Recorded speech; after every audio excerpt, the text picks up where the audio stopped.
capul. Hai, ce faci? Uite camera jos. Da, s-a dus. Pauză? Nu știu dacă e dat. Nu, merge. Of, măi. Un pește prins de Nelu. Crăpuștean.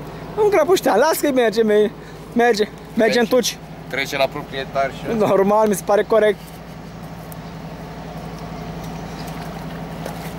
Ia să vedem și jocul cum arată.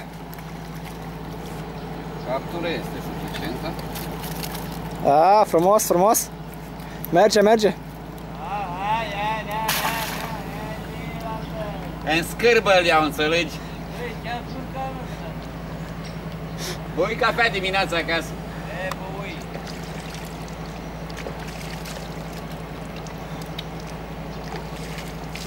Băui și eu, da.